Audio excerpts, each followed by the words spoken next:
Vatican City, even the name carries the weight of 2,000 years of history, faith, and power.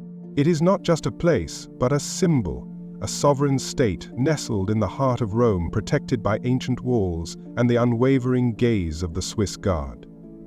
It is a fortress of secrets and sanctity, the smallest independent state in the world, yet its influence stretches to every corner of the globe. Within its 110 acres, life is meant to be different. It is a sanctuary, a place where the chaos of the outside world is held at bay by tradition, ceremony, and an almost mythical level of security. Every person who lives within these walls is known, their presence accounted for. Disappearing from here should be impossible. It would be like a ghost vanishing from its own haunting ground. And yet, in the summer of 1983, the impossible happened. On a warm evening in June, a 15-year-old girl, a citizen of this unbreachable fortress, stepped out of its protective embrace to attend a music lesson in central Rome and was never seen again. Her name was Emanuela Orlandi. She was the daughter of a Vatican employee, a girl whose life was interwoven with the daily rituals of the Holy See.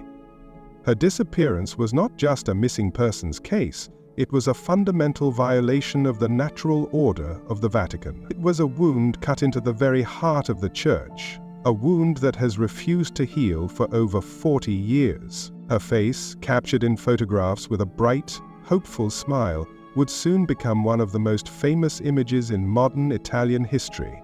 Her story would become a national obsession, a labyrinth of terrifying possibilities.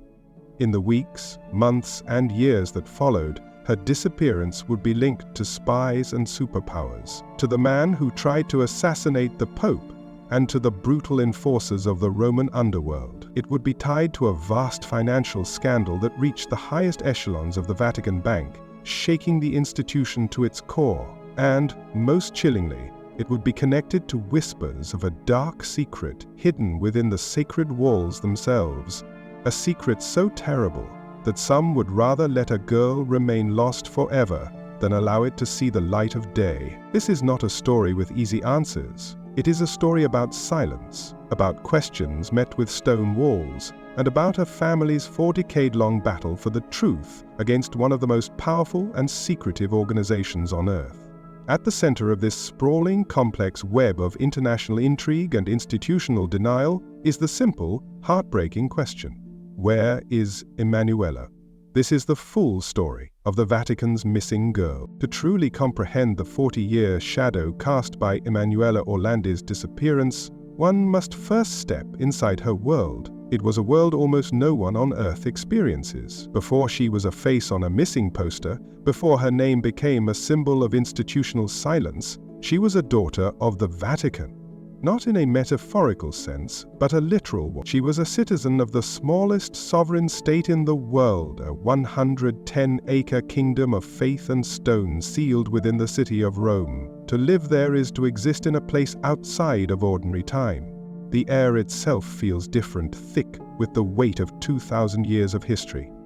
The soundtrack of daily life is the tolling of ancient bells, the murmur of prayer, and the footsteps of the Swiss Guard marching on cobblestones worn smooth by centuries of processions. It is a life lived within a fortress, both physical and spiritual. This was the world the Orlandi family called home. They were not clergy, but lay people whose lives were dedicated to the service of the Holy See. For generations, the Orlandi name was known within the Vatican's intimate community. Emanuela's father, Ercole Orlandi, was a respected employee of the prefecture of the papal household. His work placed him at the operational heart of the papacy, helping to organize the audiences and ceremonies that presented the Pope to the world. It was a position of immense trust, a role that affirmed the family's status as loyal, integral members of this exclusive society. They lived in an apartment provided by the Vatican, a privilege afforded to only a few hundred families. Their neighbors were cardinals, administrators, and other families like their own, all bound together in a shared, unique existence. The security was absolute, the sense of community profound. The idea that danger could penetrate those walls and snatch one of their own was not just improbable. It was a violation of the sacred promise of sanctuary, that the Vatican represented. Into this remarkable setting, Emanuela Orlandi was born, the fourth of 5 children. The Orlandi household was a lively, bustling place, filled with the sounds of a large, close-knit family.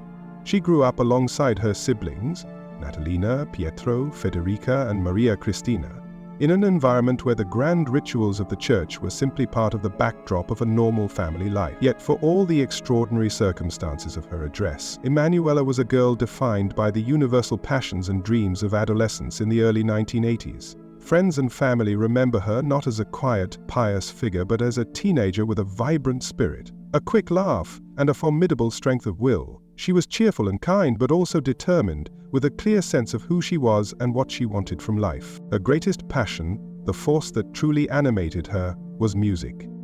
It was more than a hobby, it was her calling. Her instrument was the flute, and its clear, soaring notes were the personal soundtrack of the Orlandi apartment. She was a gifted and exceptionally dedicated student, pouring hours into her practice each day. Her ambition was not small. She was enrolled as a second-year student at the Tommaso Ludovico de Victoria Music School, a highly regarded institution with deep ties to the Pontifical Institute of Sacred Music. This was not a place for casual learners. It was a place for those with serious aspirations, and Emanuela was among the most serious. She dreamed of a professional career, of a life on stage where her breath and her instrument could become one voice. This dedication required discipline far beyond her 15 years. It required her to be independent, to navigate the journey from the quiet order of the Vatican into the vibrant chaos of Rome 3 times a week, a routine that had become second nature to her. She was a girl on the cusp of adulthood, learning to navigate 2 vastly different worlds. One was the sheltered, timeless enclave of her birth. The other was the modern, bustling Rome of fashion, music, and newfound freedoms. She was recognizable for the simple headband she almost always wore, a signature of her youthful style that would soon become an indelible part of her public image. She had a life rich with friends, with plans, with the simple, urgent hopes of a 15-year-old looking toward the summer and the future beyond it. It is this person, the dedicated musician, the beloved daughter, the spirited teenager living an unparalleled life, who stands at the center of this story. It is crucial to remember this girl, full of life and promise, protected by the highest walls of faith on the planet, because it is the profound, tangible reality of who she was that illuminates the sheer impossibility of what happened next, and makes her sudden vanishing an enduring wound on the conscience of the world. June 22, 1983, began as a day of unremarkable Roman summer heat. For the Orlandi family, it was a day governed by the familiar rhythms of work, school, and music. In the afternoon, Emanuela prepared to leave the Vatican for her flute lesson. This was a journey she had made hundreds of times, a well-trodden path from the sacred enclave to the secular heart of Rome. The trip itself was a small ritual of independence. She would have walked past the Swiss guards at the Sant'Anna gate, a familiar nod exchanged before stepping out into the bustling Piazza del Risorgimento to catch the number 64 bus.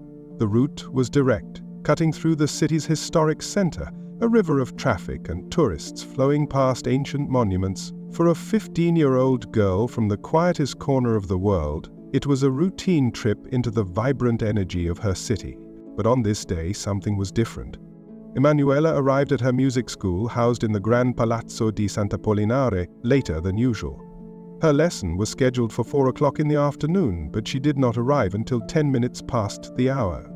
This small deviation from her normally punctual nature is the first crack in the facade of an ordinary day. Her teacher, as would later be reported, noted her tardiness. The lesson proceeded, the sound of her flute echoing through the hallowed halls for the next 2 hours. But during a break, at approximately 6:45 in the evening, Emanuela made a phone call that would become the pivotal event of the entire case. She found a telephone inside the school and dialed the number to her family's apartment. Her older sister Federica answered. Emanuela's voice was filled with an unusual excitement. She explained the reason for her delay. On her way to the lesson, she said she had been stopped by a man in a green BMW. He was well-dressed, she noted, and he had made her an extraordinary offer. He claimed to be a representative for the Avon Cosmetics company and was looking for someone to hand out flyers at an upcoming fashion show. The work, he said, would be for just a few hours. The pay he offered was astounding, 375,000 lira. To a 15-year-old in 1983, this was a fortune for such simple work. It was an amount that would have represented a significant purchase, a taste of real financial independence. Federica, older and more cautious, was immediately skeptical. The offer sounded too good to be true.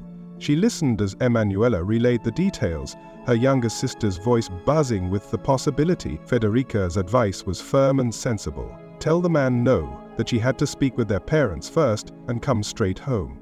Emanuela, displaying the stubborn streak her family knew well, was clearly tempted. She argued with her sister, wanting to take the opportunity. The conversation ended with Emanuela promising she would call back in a few minutes, leaving the decision hanging in the air. That second call never came. Her lesson finished at 7 o'clock. As she left the Palazzo di Sant'Apollinare, she spoke with two female classmates. She told them about the job offer, still visibly excited by the prospect. One of the girls offered to accompany her to meet the man, but Emanuela declined, saying she would wait for him alone. The two friends then walked as Emanuela walked down the street and engaged in a conversation with a man they could not clearly identify, standing near a dark green BMW. This is the last confirmed independent sighting of Emanuela Orlandi. She was standing on the Corso del Rinascimento, a wide, busy avenue just a stone's throw from the Italian Senate building. She was waiting at a bus stop, seemingly poised between going home, as her sister had advised, or taking a chance on the mysterious, lucrative offer. Then, she vanished. Back in the Vatican apartment, the minutes began to stretch into an hour. 7 o'clock came and went, then 8 o'clock. This was unusual. Emanuela was independent, but she was also responsible.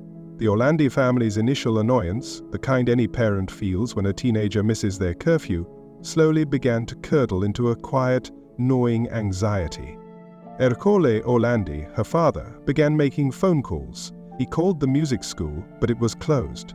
He called the homes of Emanuela's friends, but no one had seen her. With each call, the circle of possibilities narrowed, and the feeling of dread grew heavier in the small apartment. By 9 o'clock, the anxiety had blossomed into full-blown fear. By 10 o'clock, it was panic. The family knew with a certainty that settled deep in their bones that this was not a simple case of teenage rebellion. Something was terribly wrong. They contacted the police. The initial response was tragically, frustratingly typical. The authorities suggested she was likely a runaway, a girl who had a fight with her family and would turn up in a day or two. They advised the family to wait 24 hours before filing an official report. But the Orlandis knew their daughter. They knew her character. This was not her. As the clock ticked past midnight, the last normal day of their lives was over. They were now standing at the edge of an abyss, a terrifying void of unanswered questions. They were alone in their certainty, helpless, as the city of Rome slept, unaware that one of the most enduring and disturbing mysteries in modern Italian history had just begun. For 10 agonizing days, the disappearance of Emanuela Orlandi remained a painful but private tragedy for her family and a perplexing local news story for the city of Rome. The Orlandis, abandoned by an initially dismissive police force, took matters into their own hands. They printed thousands of posters with Emanuela's smiling face, plastering them on walls across the city. Her brother, Pietro, and their father, Ercole, walked the streets, handing them to strangers, their grief and desperation growing with each passing hour. The official investigation was stalled, treating the case as a probable runaway, despite the family's frantic insistence to the contrary.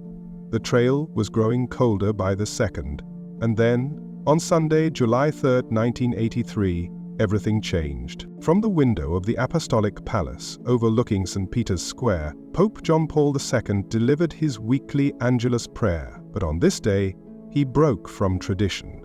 In a moment that stunned the world, the leader of the Catholic Church spoke directly of the missing girl. He spoke of the anguish of the Orlandi family, and for the first time, he publicly voiced the suspicion that Emanuela had not run away, but had been forcibly taken. He made a heartfelt appeal, stating that he did not lose hope in the sense of humanity of those responsible for this case. With those words, the Pope himself elevated Emanuela's disappearance from a domestic police matter into an international incident. He was confirming the family's worst fears, and in doing so, he was sending a signal.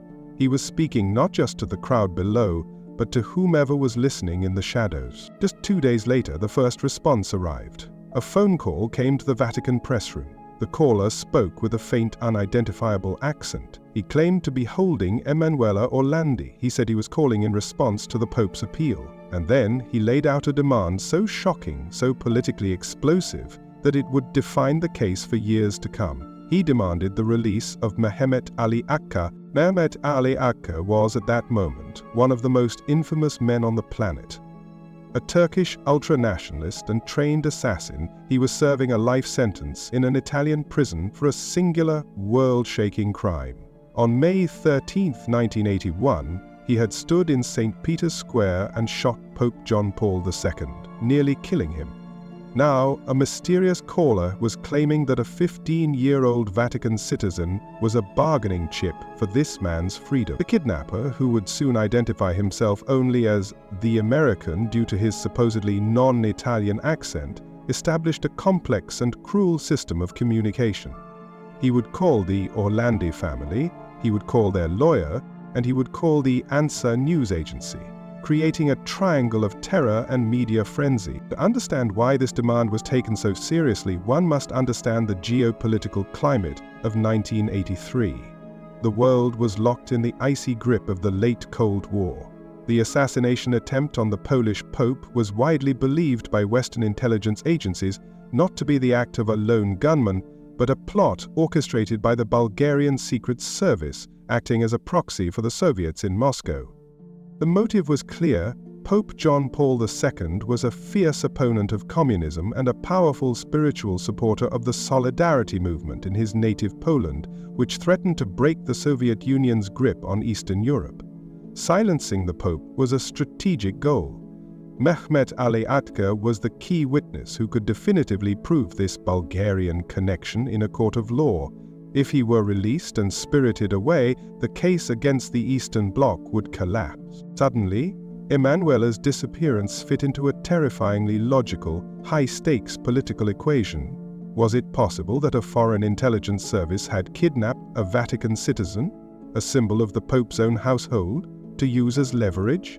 Was she a pawn in a deadly chess match between the Vatican and the Kremlin? The caller seemed determined to prove it. He set a deadline, July 20th. If Ağca was not freed by that date, Emanuela would be executed. To prove he was serious, he provided details about Emanuela's life that were not public knowledge. Then came the most chilling piece of supposed evidence. He directed the family to a tape recording left in a trash bin in Rome. On it, a young girl could be heard, her voice strained with fear, seemingly describing the abuse she was suffering. The Orlandi family was forced to listen to the agonizing recording, torn apart by the desperate hope that it was her, proof she was alive, and the horrifying fear that it was her, suffering unimaginable torment. They could never be 100% certain it was Emanuela's voice. The psychological torture continued. The callers, sometimes the American, sometimes others, played a cat-and-mouse game with the authorities and the family. They would announce document drops, sending journalists and police scrambling across Rome. In one instance, a package was left containing a photocopy of Emanuela's music school identity card, along with a handwritten note mentioning her love for the music of Bach and a detail about her hair. It was another calculated piece of information designed to give just enough credibility to keep the hope and the terror alive.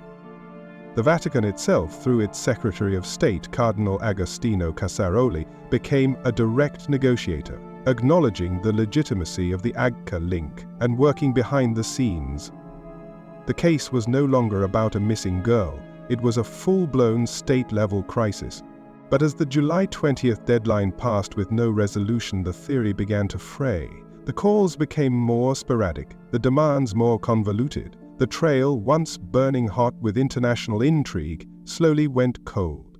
Mehmet Ali Ağca, from his prison cell, began a decades-long campaign of misinformation, sometimes claiming to know what happened, other times denying everything, weaving a web of contradictions that only served to obscure the truth. The Cold War theory, which had once seemed like the only plausible explanation for such a brazen act, eventually dissolved into a fog of unanswered questions. It had provided a narrative, a framework of good versus evil on a global scale.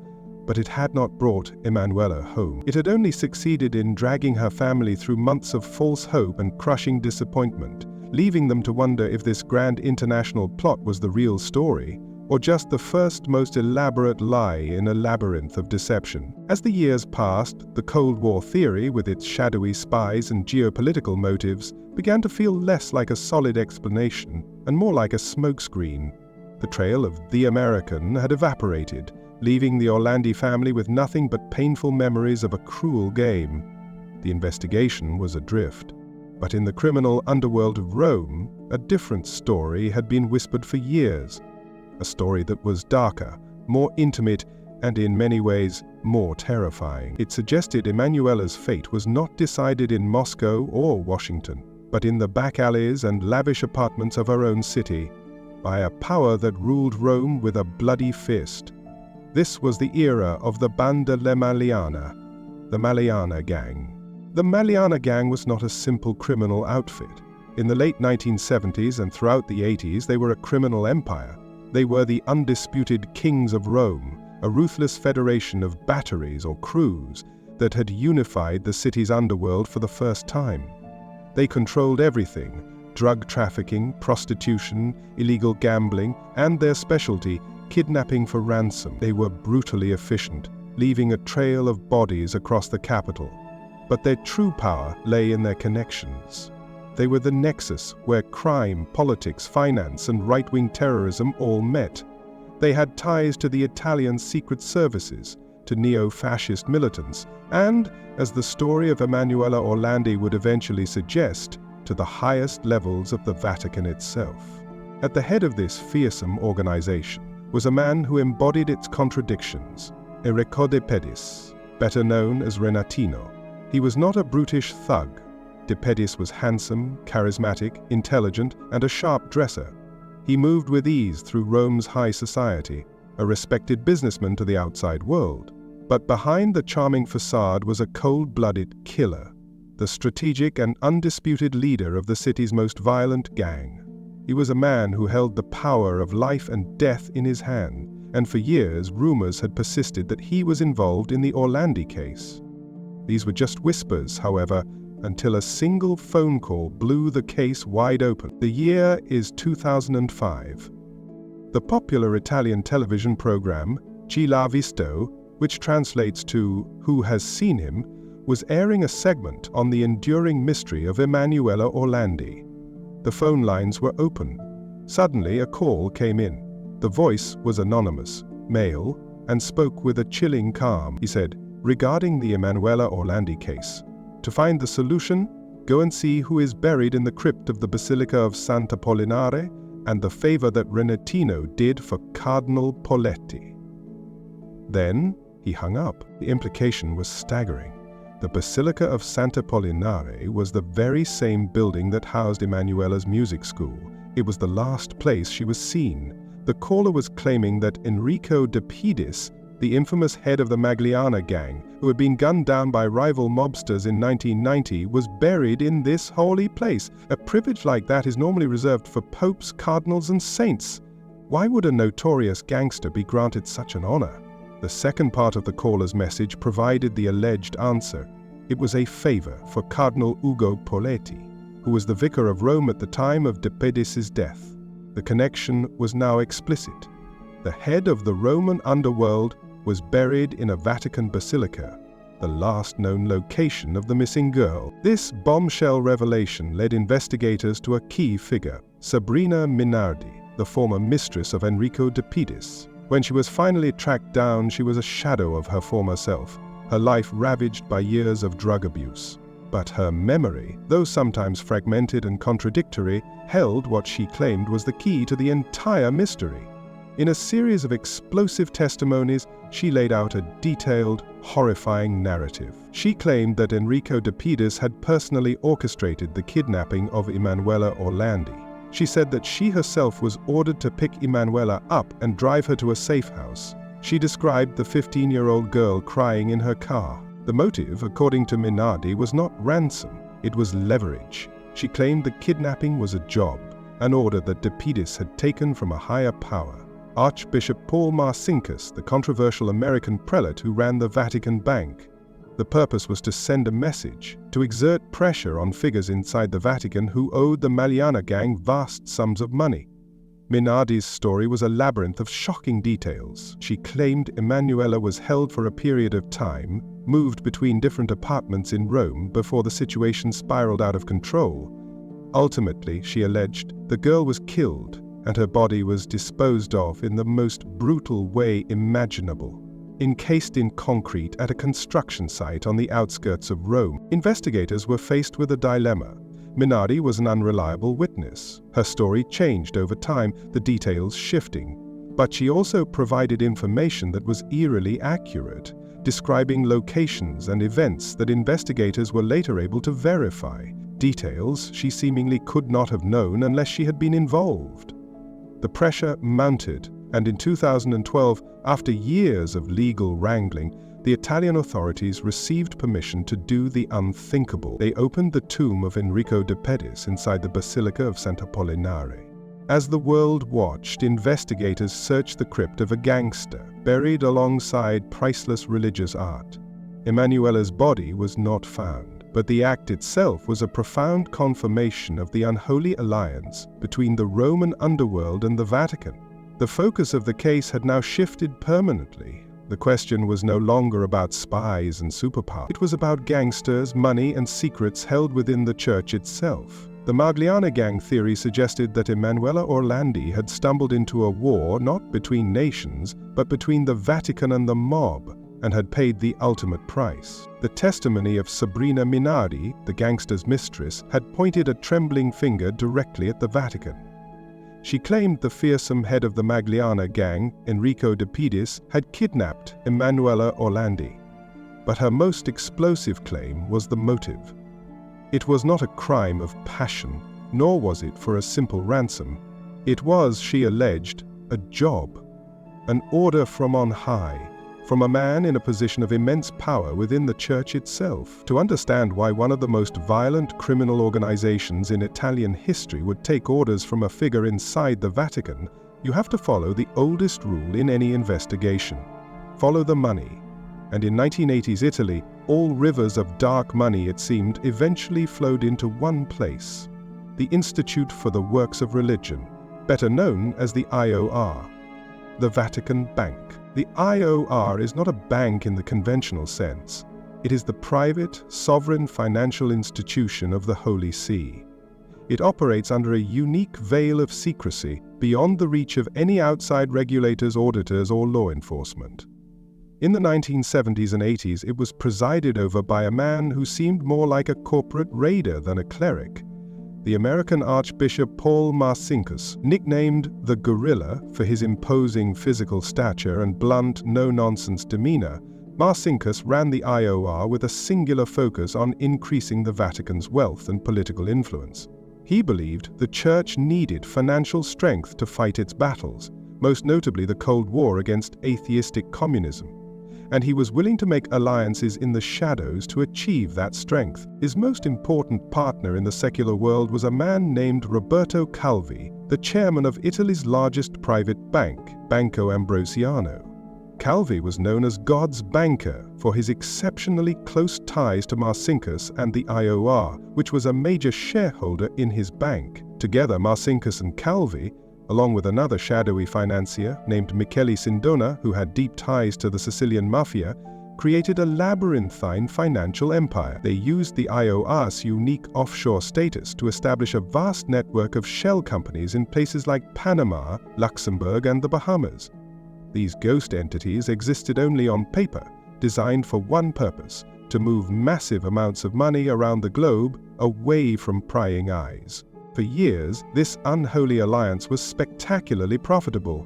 Hundreds of millions, perhaps billions of dollars were funneled through Banco Ambrosiano, laundered through the Vatican's shell companies, and used for a variety of undeclared purposes. Some of it was allegedly used to secretly fund the Solidarity movement in Poland, part of the Vatican's holy war against the Soviets. But vast sums were also the proceeds of crime. The Magliana gang, the mafia, and other criminal groups used the Vatican-linked bank as their personal washing machine, turning dirty money from drugs and extortion into clean, legitimate assets. The lines blurred completely. It was impossible to tell where the Vatican's money ended and the mob's money began. Then, in 1982, just 1 year before Emanuela disappeared, the entire house of cards came crashing down. The Bank of Italy, after a long investigation, uncovered a black hole in Banco Ambrosiano's finances. A staggering $1.3 billion had vanished, siphoned off into the network of shell companies controlled by the Vatican Bank. The scandal was the biggest in Italian history. Banco Ambrosiano collapsed into bankruptcy, and Roberto Calvi, God's banker, was at the center of the storm. Facing arrest and the certainty that his powerful allies would now turn on him to protect themselves, Calvi fled Italy. His journey ended in London. On the morning of June 18, 1982, his body was discovered, hanging by the neck from the scaffolding beneath Blackfriars Bridge. His pockets were stuffed with over $15,000 in various currencies and several heavy bricks. The scene was rich with sinister symbolism. Blackfriars, a reference to a dark religious order, the death of a banker who had betrayed his powerful partners. While British authorities initially ruled it a suicide, the evidence screamed murder. It was a message, a ritualistic execution designed to be seen. It was a warning to anyone else who might think of losing the mob's money or betraying its secrets. The Vatican, protected by its sovereign walls, denied any legal wrongdoing. Archbishop Marcinkus refused to cooperate with Italian investigators and was never charged. Yet the Isle eventually paid over $250 million to the creditors of the collapsed bank, calling it a goodwill gesture while admitting no liability. It was a tacit acknowledgement of their deep involvement. This is the critical context for Emanuela Orlandi's disappearance 1 year later. The Magliana gang and their allies in the mafia had lost a fortune in the Banco Ambrosiano collapse. They believed the Vatican, and specifically Marcinkus, still owed them that money. The kidnapping of Emanuela Orlandi, according to this theory, was a direct consequence of this financial war. She was not a random target, she was the perfect target. A Vatican citizen, the daughter of a loyal employee, an innocent girl whose disappearance would strike at the very heart of the Holy See. It was a piece of leverage. It was a gruesome message, sent from the Roman underworld to the men inside the Vatican walls, a demand for the repayment of a debt forged in a corrupt alliance. The message was simple and brutal. Give us back our money or you will never see this girl again. Emanuela, the 15-year-old flute player, had become a pawn in a billion-dollar war she never knew existed. Decades bled into one another. The 1980s gave way to the 90s. The new millennium dawned and still there was nothing. The Cold War theory had dissolved into a historical footnote.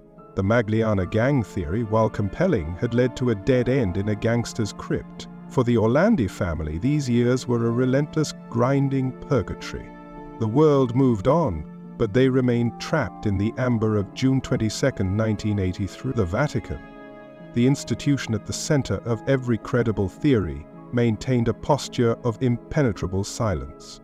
It offered prayers and condolences, but never answers, never access, never a single file from its vast, secret archives. The family's requests for internal investigations were met with bureaucratic indifference. To the outside world, the Vatican had sealed the case shut, but Pietro Orlandi, Emanuela's brother, refused to let the silence win. He had transformed from a grieving young man into a tireless, formidable warrior for the truth. He became a permanent fixture in the public square, a living reminder of the Vatican's unanswered questions. Every Sunday he would stand in St. Peter's Square, holding Emanuela's picture, a quiet, powerful protest under the very window from which the Pope had first appealed for her release. He pursued every lead, no matter how small or outlandish. He became an expert in his own family's tragedy, and then, in the summer of 2018, after 35 years of false leads and crushing disappointments, a crack appeared in the wall of silence. It arrived in the most cryptic way imaginable. An anonymous letter was sent to the family's lawyer, Laura Scrow. It contained only a photograph of a statue of an angel in the Vatican's Teutonic Cemetery and a short, haunting message: "Look where the angel is pointing." The Teutonic Cemetery is a small, ancient burial ground tucked away behind the stone walls of the Vatican, a serene and shaded corner of the Holy See reserved for German-speaking members of Catholic institutions. It is a place of profound peace and one of the most inaccessible cemeteries on earth. The family's legal team investigated. The angel in the photograph stood over the tomb of Princess Sophie von Hohenlohe, who died in 1836. The angel's hand pointed downwards, towards a neighboring tomb, that of Princess Charlotte Friederike of Mecklenburg, who passed away in 1840. The implication was electrifying. After decades of searching the streets and construction sites of Rome, was it possible that Emanuela had never left the Vatican at all? Was the anonymous tipster, after all this time, finally guiding them to her resting place, hidden in plain sight within the very fortress that was supposed to protect her? The family was caught between a surge of desperate hope and the learned caution of decades of pain. Getting permission to excavate a tomb inside Vatican City, a sovereign state, was a monumental legal and diplomatic challenge. It was an unprecedented request. For nearly a year, Laura Scrow petitioned the Vatican Secretariat of State, presenting the anonymous tip as credible new evidence. The world watched. Would the Vatican, under the new leadership of Pope Francis and his stated mission of transparency, finally cooperate? In a move that shocked many, they agreed. They granted permission to open the tombs of the two 19th-century princesses. On July 11, 2019, the world's media descended upon the Vatican. The air in the Teutonic Cemetery was thick with heat and anticipation. Pietro Orlandi and other family members were present, their faces etched with a mixture of hope and dread. This could be the day their 40-year search finally came to an end. Under the watchful eyes of Vatican officials and forensic experts, workmen used crowbars and drills to break the ancient seals and lift the heavy marble slabs from the tombs. The cameras pushed in, the family held its breath. This was the moment of truth. And then, the most stunning twist in a case already full of them: the tombs were empty. Completely, utterly empty. There was no sign of Emanuela. More than that, there was no sign of the princesses who were supposed to be buried there. There were no coffins, no skeletons, no remains of any kind. There was nothing but a void. The search for one missing person had instantly created two more. The Vatican's official explanation was that the remains of the princesses may have been moved during structural work on the cemetery and the adjacent college building decades earlier, their location lost to time.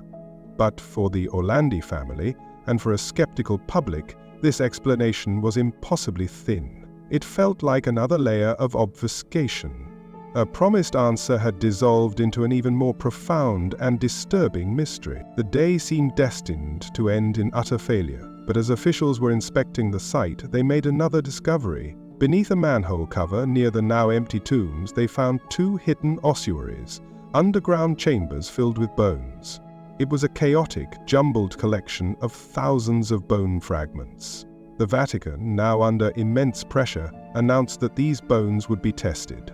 The hope was rekindled, albeit faintly. Perhaps Emanuela's remains had been moved from the tomb and thrown into this communal chamber. Forensic anthropologists began the painstaking work of sorting and analyzing the immense collection of bones. Weeks turned into months as they attempted to date the fragments and extract viable DNA. The family submitted their genetic profiles for comparison. Once again, they were forced to wait, suspended between the possibility of closure and the familiar agony of uncertainty. Finally, the results came back. The vast majority of the bones were ancient, far predating 1983, and from the fragments that could be tested, there was no match. No trace of Emanuela Orlandi's DNA was found. the anonymous tip, the angel, the empty tombs, the hidden ossuaries, it had all led to nothing. It was the most elaborate, most public, and most crushing dead end yet. It was a journey into the very heart of the Vatican that had yielded only more questions, more shadows, more frustration. It left the family and the world to wonder. Was the anonymous tip a genuine, if flawed, attempt to help, or was it a calculated, cruel diversion, orchestrated by someone inside the Vatican to create the illusion of cooperation while leading everyone on a wild goose chase, ensuring the real secrets remained buried forever? The fiasco at the Teutonic Cemetery was more than just another dead end, it was a turning point. The search for Emanuela Orlandi had explored the grand conspiracies of the Cold War, the violent underworld of the Magliana gang, and the corrupt finances of the Vatican Bank. It had led investigators to a gangster's tomb and to the empty graves of princesses. Every external theory, every path leading away from the Vatican had ultimately dissolved into contradiction and mystery. For Pietro Orlandi, the empty tombs were a final, horrifying clarification. The persistent, 40-year refusal of the Vatican to conduct a serious internal investigation, the endless walls of silence, the misdirections, the anonymous tips leading nowhere. It could no longer be explained away as bureaucratic inertia or diplomatic caution.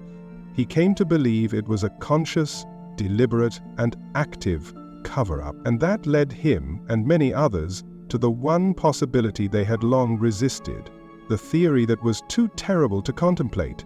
What if the threat to Emanuela came not from outside the Vatican walls, but from within? This is the darkest secret. It is the most disturbing and sensitive theory in the entire case, and it is the one that the Orlandi family themselves now champion with grim conviction. It is an allegation that Emanuela Orlandi was kidnapped to cover up a secret of unimaginable darkness, a ring of sexual abuse operating within the Vatican, involving high-ranking members of the clergy. In this telling of the story, Emanuela was not a pawn in a financial or political game. She was either a direct victim of abuse or a witness to it. She was a 15-year-old girl who knew something she should not have known, or had threatened to reveal something that would have shaken the church to its very foundations. Her disappearance, according to this theory, was not about leverage for the release of a terrorist or the repayment of a mob debt. It was an act of silencing. This theory reframes every known detail of the case in a sinister new light. The phone call about the Avon Cosmetics job made by a well-dressed man is no longer seen as a random lure, but as a sophisticated trap laid by someone with power and influence, someone Emanuela might have been conditioned to trust. The location of her disappearance, just outside the Vatican and near the Italian Senate, becomes a brazen act in the shadow of both religious and secular power. The subsequent elaborate misdirections, the Ağca connection, the red herrings, are reinterpreted as a sophisticated intelligence operation, designed from the very beginning to send investigators and the public on a wild goose chase, to focus the world's attention on anything and everything except the truth of what was happening inside the Vatican itself. The family's conviction is fueled by whispers and fragments that have emerged over the decades. There is the persistent story of a secret dossier allegedly compiled by the Vatican's own security service, the Gendarmerie. According to sources who have spoken to the family and journalists, this file contains a minute-by-minute account of Emanuela's ordeal, including details of sustained sexual abuse at the hands of a high-ranking cleric. The family believes this dossier exists, locked away in a Vatican archive, a complete record of the crime the institution has worked for 40 years to conceal.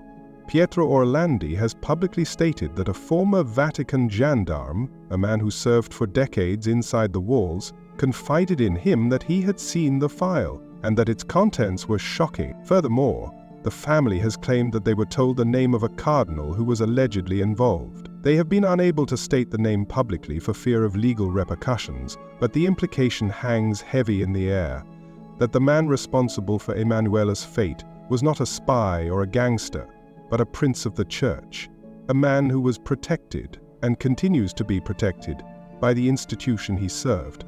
This theory, if true, would finally explain the Vatican's 40 years of impenetrable silence in a way no other theory can. It would mean the institution was not covering up a crime committed by spies or gangsters who had infiltrated its orbit.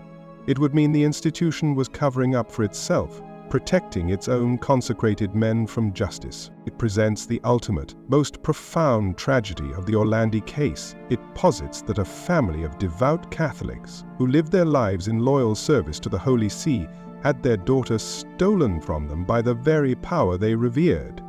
It suggests their faith, their trust, and their proximity to the center of the Catholic world was not a shield, but the very thing that made their daughter vulnerable. The question for the Orlandi family was no longer just, "Where is Emanuela?" It had become a far more painful one. What is the Vatican hiding, and who are they protecting? After decades of searching for answers from the outside world, Pietro Orlandi had come to believe the answer had been there all along, just a few hundred yards from his childhood home, behind the sacred walls he once called a fortress. Conspiracy theories are a labyrinth. They twist and turn, leading down paths of international espionage, organized crime, and financial corruption. They are vast, impersonal, and cold. But at the heart of the Emanuela Orlandi case, there is a story that is the exact opposite. A story of singular, unwavering, and deeply personal devotion. It is the story of a brother's promise to his sister. For over 40 years, as popes have come and gone, as governments have risen and fallen, and as theories have flared and faded, one man has been the constant. One man has refused to let the world forget. This is the story of Pietro Orlandi's war. In the summer of 1983, Pietro was a young man of 20, his life abruptly shattered. He was not a detective, not a politician, not a journalist. He was just a brother. In the first chaotic days and weeks, his fight was primal and desperate. He and his father, Ercole, walked the streets of Rome under the blistering sun, their arms loaded with posters bearing Emanuela's face. They taped them to walls, to bus stops, to lampposts. They handed them to strangers, their voices cracking as they repeated the same plea, "Have you seen this girl? Have you seen my sister?" They were met with a mixture of pity, indifference, and the slow dawning horror of a city that was beginning to understand this was no ordinary disappearance. As the official investigation stalled and the family felt abandoned by the state, Pietro realized that hope was not a passive act, it required action. He became the family's public face, their spokesman, their warrior.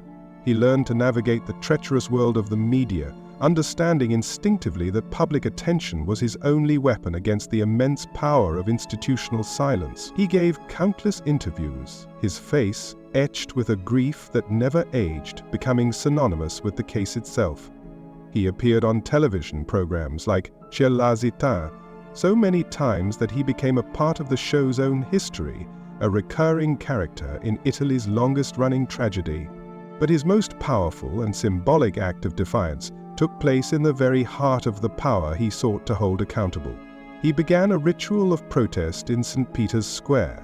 Every Sunday, for years on end, he would stand there, often alone, holding a large banner with Emanuela's photograph. He stood in the pouring rain, in the freezing cold, under the scorching summer sun. He stood there as thousands of tourists and pilgrims shuffled past, a silent, solitary accuser in the Vatican's front yard. The symbolism was profound. It was a single citizen, armed only with a photograph and a righteous cause, staging a permanent protest against one of the most powerful and secretive states in the world. He was demanding that the church look out of its windows and see the human cost of its silence. This crusade came at an unimaginable personal cost. For Pietro, there has been no peace, no closure, no quiet moment to simply grieve.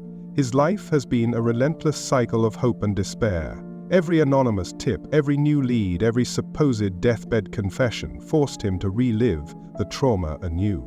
He was forced to listen to audio tapes of a girl screaming, hoping it was his sister, dreading it was his sister. He had to face the monstrous claims of Sabrina Minardi, imagining Emanuela in the hands of Rome's most violent criminals. He stood in the Teutonic cemetery, steeling himself to finally see his sister's remains, only to be confronted with the surreal spectacle of empty graves. Each dead end was not just an investigative failure, it was a fresh wound, another layer of psychological torture for a family that had already endured the unthinkable. Through it all, his resolve never broke. it hardened. He met with politicians, prosecutors, and journalists from around the world. He sought audiences with 3 different popes. He met with John Paul II, the pope who had first made the appeal for Emanuela's release. He met with Benedict XVI, and he met with Pope Francis, who, upon their first meeting, told him simply, "Emanuela is in heaven." Pietro was stunned. To him, it was not a message of spiritual comfort, but a confirmation. It implied knowledge. How could the Pope be so certain unless the Vatican knew for a fact that she was dead? The comment, intended perhaps to offer solace, only deepened Pietro's conviction that the institution was hiding the truth. His fight was not just with the Vatican. It was with time itself. He was fighting against the world's fading memory. He organized marches and sit-ins on the anniversaries of Emanuela's disappearance, turning a private grief into a public demonstration for justice. He cultivated sources, he followed leads himself, becoming a parallel investigator, driven by a love that no official investigator could ever match. He has lived his entire adult life in the shadow of this single event. He has sacrificed normalcy, peace of mind, and the simple luxury of looking forward without also looking back. Pietro Orlandi is the emotional anchor of this 40-year storm. He is the human thread that connects the Cold War to the present day. He has ensured that Emanuela is not remembered as a statistic or the subject of a conspiracy theory, but as a beloved daughter and sister. He has transformed from a victim of circumstance into an icon of tenacity, a symbol of the fight for truth against power. His war is not just about finding a body, it is about restoring his sister's dignity. It is about finding the truth, no matter how ugly, and holding those responsible to account. It is a promise made by a brother 40 years ago, a promise he intends to keep. For 4 decades, the story of Emanuela Orlandi was a wound that refused to heal, a ghost story whispered in the corridors of Rome. It was kept alive by the sheer, indomitable will of one man, Pietro Orlandi, and a handful of dedicated Italian journalists. But to the rest of the world, it had largely faded into a historical curiosity, a complex and tragic cold case from a bygone era. The Vatican had weathered the storms, confident that its towering walls of silence would eventually outlast the memory of a single missing girl. They were wrong. In October of 2022, everything changed. The catalyst was not a new piece of forensic evidence or a deathbed confession, but a piece of modern media, a 4-part documentary series on Netflix titled Vatican Girl. The series landed like a bombshell, not just in Italy, but globally. For the first time, the entire sprawling, labyrinthine history of the case was meticulously documented and presented to a massive international audience. The Cold War spies, the brutal Magliana gangsters, the corrupt Vatican bankers, the empty tombs. All the disparate, confusing threads were woven together into a single, gripping and deeply human narrative. It introduced millions of people to Emanuela, the vibrant young musician, and to Pietro, the brother who had waged a 40-year war in her name. The series did more than just retell an old story. It presented explosive new testimony that created a firestorm. The most stunning revelation came from one of Emanuela's own childhood friends. In an on-camera interview, the woman, her identity protected, revealed a secret she had kept for 40 years out of fear. She testified that just a few weeks before Emanuela vanished, Emanuela had confided in her, deeply troubled. She claimed Emanuela told her she had been bothered by a powerful and high-ranking cleric who frequented the Vatican gardens. This was the first piece of direct personal testimony that supported the family's darkest fear, that the threat to Emanuela was sexual in nature and had come from within the clergy. It was a devastating piece of evidence that pointed the finger not at an external enemy, but at the heart of the institution itself. The impact of Vatican Girl was immediate and overwhelming. It became a global phenomenon, dominating social media and news cycles. The hashtag Emanuela Orlandi trended worldwide. A new generation unfamiliar with the case was captivated and outraged. The documentary laid bare the decades of Vatican obstruction, the contradictions, the chilling silence, and presented it to a global jury. The pressure on the Holy See became immense and unbearable. It was no longer just Pietro Orlandi standing in St. Peter's Square. It was a global chorus of millions demanding answers. The Vatican's strategy of waiting for the world to forget had catastrophically backfired.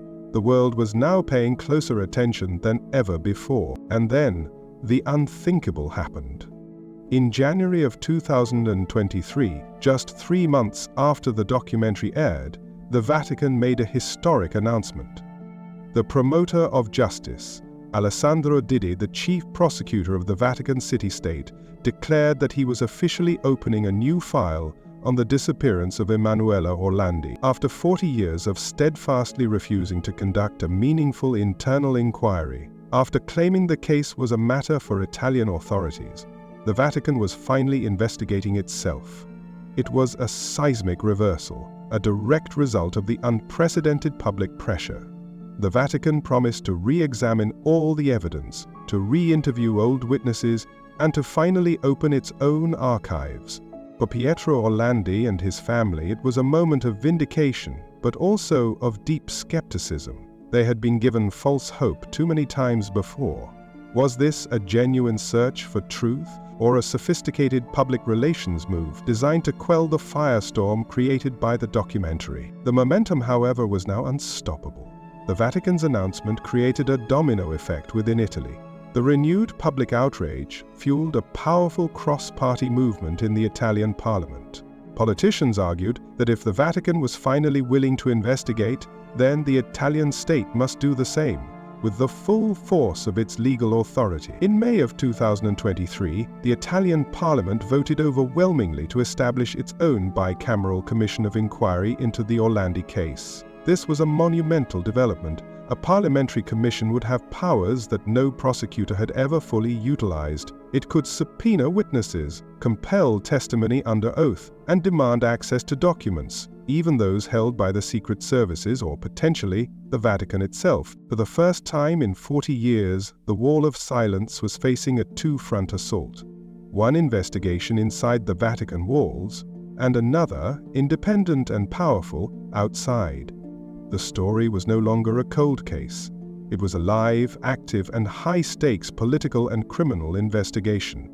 The documentary had not only brought the story up to the present day, it had fundamentally changed the present day. It had transformed Pietro Orlandi's lonely 40-year crusade into a global movement, forcing the hand of one of the world's oldest and most secretive institutions. The final chapters of Emanuela Orlandi's story were no longer confined to the past. They were being written now, in the headlines, in the halls of Parliament, and behind the closed doors of the Vatican. Where is Emanuela Orlandi?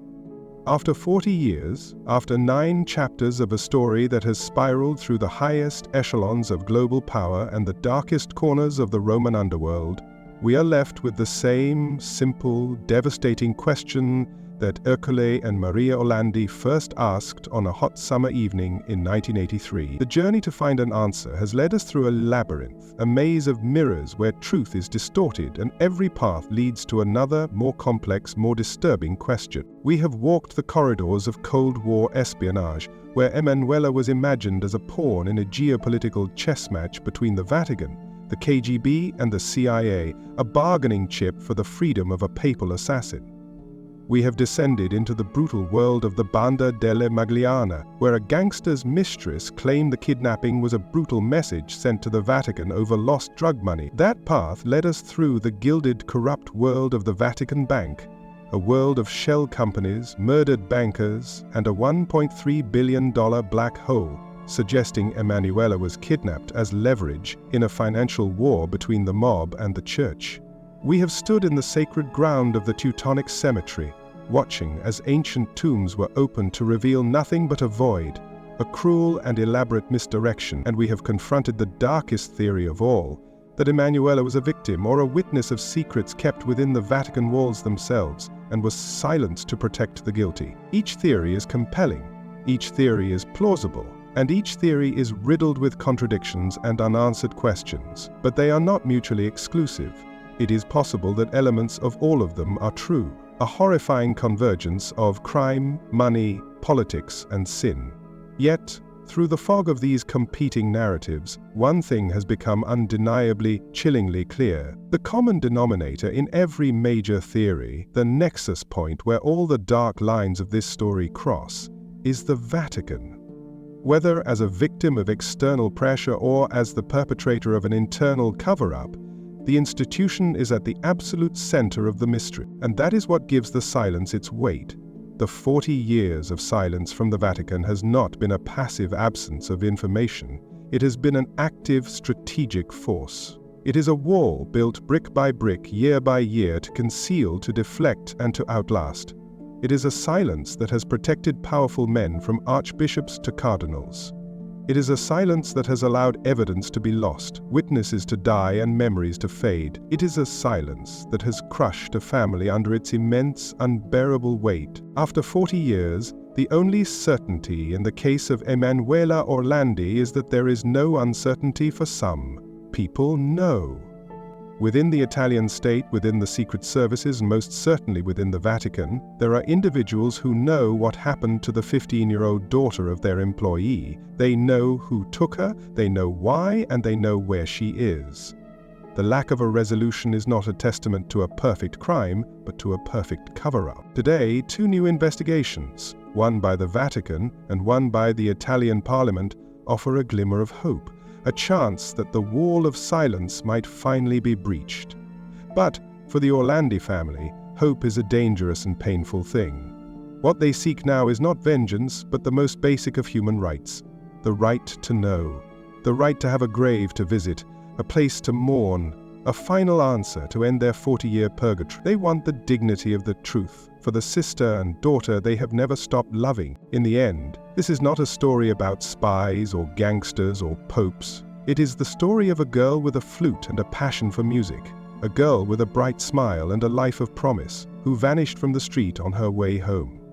Her face, frozen in time at the age of 15, has become a symbol of a profound injustice. It is a silent accusation that has haunted the Vatican for 4 decades, and it leaves the world with one final, enduring question. A question that echoes from the steps of St. Peter's Square to the halls of power. A question that only the Vatican itself can answer. Will you ever break your silence?